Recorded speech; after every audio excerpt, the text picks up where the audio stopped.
Welcome to the Dr. Fantastic and Thunder Show, where we bring our listening audience information and technologies that will improve your mind, your body, and the planet. Today's episode, I'm not sure if it improves all three of those, but it's certainly going to open up your mind to what we're about to introduce to you. Thunder happens to be an expert on the Billy Meyer's UFO case. And for those who don't know about him, you'll know about him in a few minutes. But the reason we're having this show is because on Monday at 2 p.m. live, we're going to have his publicist bring us new and exciting developments on the saga of the Billy Meyer's case. He's holed up on a farm in Switzerland for various reasons, which you'll learn today. But Thunder, take it away. Thanks, Monty. You know, Billy Meyer's been a case that I have sunk my teeth in from day one, and it's in the UFO community. It's a rather overwhelming case, but few and far in between have even heard of this, legendary farmer from up in the hills somewhere in Europe, in Switzerland, I believe, and he's having the pleasure of taking the best photographic evidence ever of extraterrestrial ships that have ever, been taken. He has had numerous metal alloys that have been tested. It was impossible to forge these two metals together at the time and still today. They just don't bond. There was audio recordings that I looked into. There are a lot of questions, I guess, that I, even after 20 years of researching this case, I still have even questions. So, yeah, to have Michael Horn, awesome. That's a real pleasure to get some incredible knowledge out to the planet. It's nutrition for the brain to hear about a case where, it's like I said, it's this white giant elephant sitting right in the middle of the living room. How do you not see it, talk about it, or even notice that it's there? So, Thunder, when he was first videotape, it wasn't even video back then. I think he said he was in the 70s. He was shooting film. Is that correct? Yeah, he's producing 8mm. I know some of the best special effects artists in Hollywood. I taught at the Video Game Academy. There's nobody, and I've asked some of the world's greatest, can you produce a Photoshop fake picture using 8mm film to look like this? And everyone would shake their heads and say, no, that's the real thing. Yeah. So that's in here, yeah? Oh, by the way, we're broadcasting in a couple different continents today. Stan is going to be our in-house engineer, and so he's in Australia. By the way, Stan, is my image coming up of the marina? Yes. Okay, so basically you're seeing live images of Marina Del Rey and various other people that will be tuning in. I think we can have up to 30 cameras. And right now we've got a couple paddle boards going by. I don't see my image for some reason on my phone, but that's okay. Yeah, video. And we're share screening Stan's computer screen while we're talking about it as well. Some of the cool toys that Ring Central allows us to do. Oh yeah, that's Billy. He's a one-armed farmer, and can't leave his compound and call it a compound. It's a farm that people have went over there. He allows people to stay there and work on the ranch.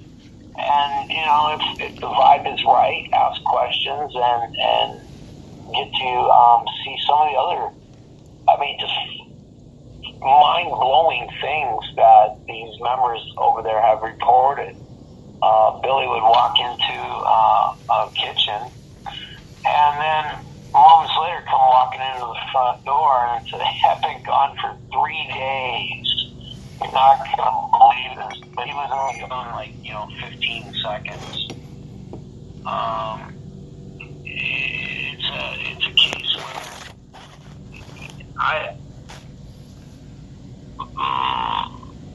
what's his name? Let me get Guido Moosberger. And he wrote a book called They Fly.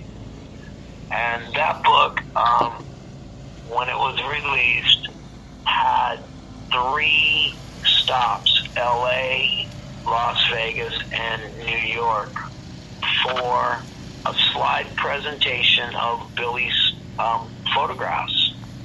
And while the Las Vegas chapter was being put together for FIGU, I was the one who took care of Guido for about 6 days in my home and made sure he made it to and from the conference. Got a translator because they only speak German, and had a question and answer seminar with a FIGU party that soon ended up over at my house later on in the evening. And there was a large questions even back then. We're talking 98. Yeah, it was a while ago. So yeah, I've been in this case for a long time. Observing these photographs, it comes a point where these people, they're not selling this to get rich. They're not here to get famous. They just have a message that they're getting, and prophecies that, it's Edgar Casey scary kind of accuracy, that what he's produced over the last 4 years and predicted has happened. So yeah, he's a pretty interesting cat, a real interesting case. I can't really put holes in his Swiss cheese at all. I've tried. I've looked at other debunkers and see how they feel about it and laugh when most of them walk away saying, well, that it looks too fake because it's too real looking. That's how you debunk something? Well, has he been abducted?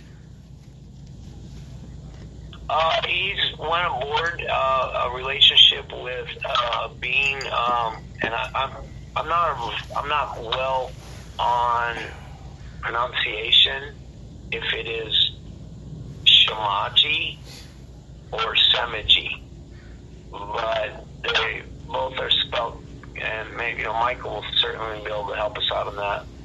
There was other avenues that I was exploring when I was looking into this case, and that was a Phoenix Source distributor written by a Jairus Hatton. Now, Commander Hatton and all of this was not associated with Las Vegas, with FIGU, with Billy Meyer, but had a whole other cast of characters. It was later, I believe, found to be a George Green, and he somehow is, I know there's a fight out there on the Billy Meyer TV movie, or TV license. There's a Billy Meyer movie license, and then there's the rights to the Billy Meyer story. I think there's a whole bunch of colluded people that were trying to make fame off of this guy, and it never worked. Michael Horn has not been like that. Michael Horn has represented this case very well in in talk, in lecture, really taking the English and USA translation from the Germans that spoken up there. So Billy Myers, all, does Billy Myers like I speak said, English? Not very well in some of the interviews that I have seen. He's not comfortable with it. Oh, by the way, if to our listening audience, if anyone has any information, because we're live right now, about Billy Myers, or has any questions for any of us regarding the show or Billy Myers or upcoming show on Monday, we have a dial-in number, and I don't know if Stan, if you can put it on the screen, but it's 714-316-9829, and we can take callers as we introduce you to what we find is going to be on Monday an extremely interesting interview with Michael Horn. He's Michael Horn. He's an image of Michael Horn. Yeah, can you put a number on the screen, Stan? Yeah, I'm going onto your website now, so they can go to Be Fantastic Today. And for the listening audience that doesn't know our links, we have an Instagram, we have a Twitter, we have these podcasts linked at BeFantasticToday.com. This video of this podcast will be at Dr. Fantastic and Thunder Show, YouTube. And then, of course, we have various other links. Can you see the numbers just here? Okay. I can't really see anything. 714-316-9829. You got it. So go ahead, Thunder. Sorry to interrupt. No, that's fine. Thanks for the, so there's so much in this case. Excuse me while I sneeze. I feel like I got one coming up. No, maybe not. Oh, wait a minute. Let me jump in one more time. Is there a way we could put the other call-in number for people that are out of the country, the Ring Central number, as well? Yep. They can call this number, and I can. So we want to make it as easy as possible to be part of the show.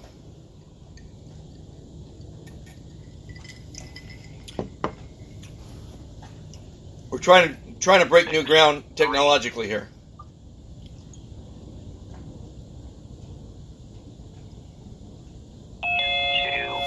With a video stream. At the same time, Monty, we're just a little bit better than podcasts. We're video podcasts. Right, and I'm hoping that we can do not only live video podcasting or webcasting, but obviously this is going to be recorded. But we got to work on to where we can do it live as well somehow, whether it be Ring Central, whether it be. That can be done on Facebook. We can do that. But YouTube, I think you got some criteria to match before you can just go live. Okay. Well. Okay, so he's Michael Holman for you. Yep, there's Michael. So he's gonna, he's gonna have someone who's a big understanding and a big fan of what he's been up to, and to me, that's he has lacked that in any host that has ever interviewed him. Now, how old is Well, he looks very reputable. I mean, and he's speaking, and there's also a figure branch in Australia. Just in a link here. Now, let me ask you a question, Thunder. In previous podcasts, we've talked to some people that told us about living to be 257 years old. Do you know anything about Billy's age, and if he knows about longevity, if he knows about time travel? It's a great question, and that's one I've been foaming at the mouth to ask Michael myself. I know I think his career is over 50 years of talking about alien visit or UFO craft since he was a young man.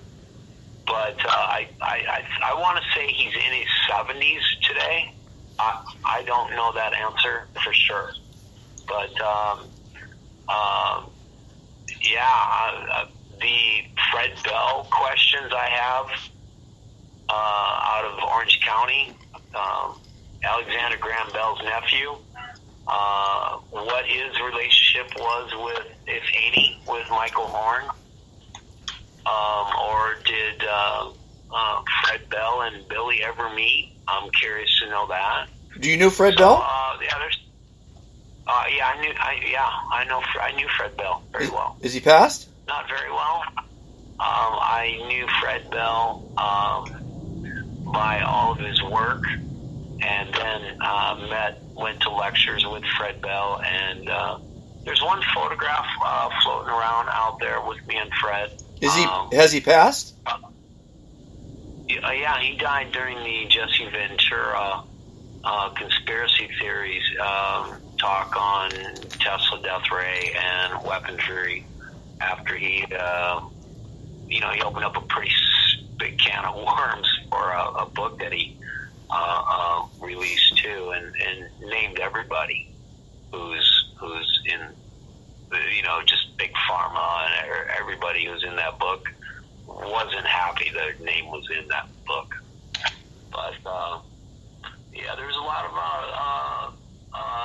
Palladians that went out and died out in the desert in Southern California. They starved to death, and they were out worshiping ships. The George Van Cecil case out of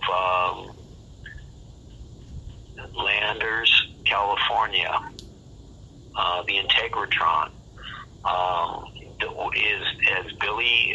Is there any talk, such in correlation that way? The Pleiades themselves, they come from all in our history. Job 9:9 is one of the few mentions in a Bible.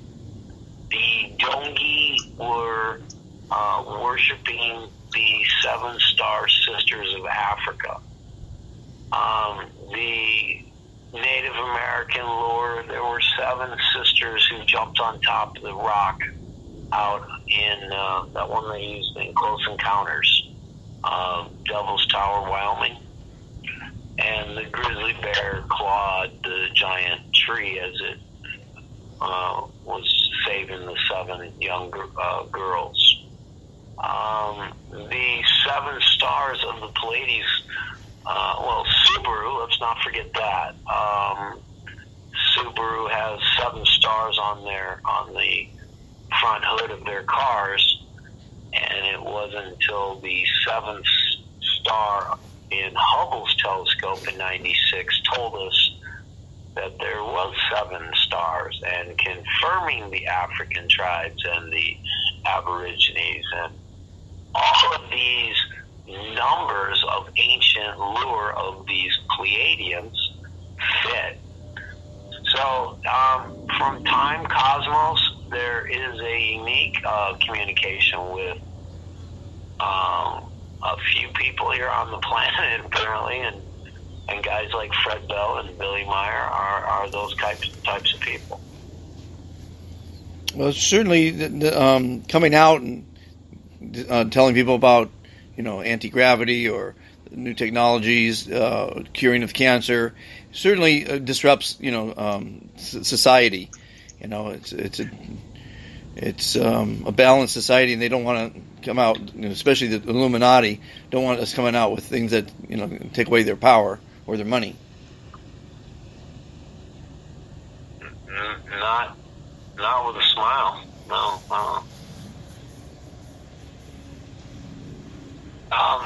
The case also, it has had its strange, I guess,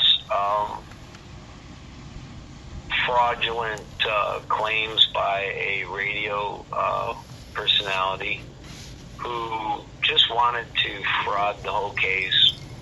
And Billy had an ex-wife issue that came up, and fraud was yelled spelled out of her mouth. So that validated everything. Well, no, take a back seat. First, there's a divorce, so two loved ones are apparently not happy with each other. And well, I wouldn't take a grain of salt from what one would say to ruin another's reputation or claim. I didn't take Mrs. Meyer with a grain of salt for anything that she had said. The other science and evidences were so... It was a fun case to really, tackle and play with as early in being interested in ufology. I mean, pretty much Star Wars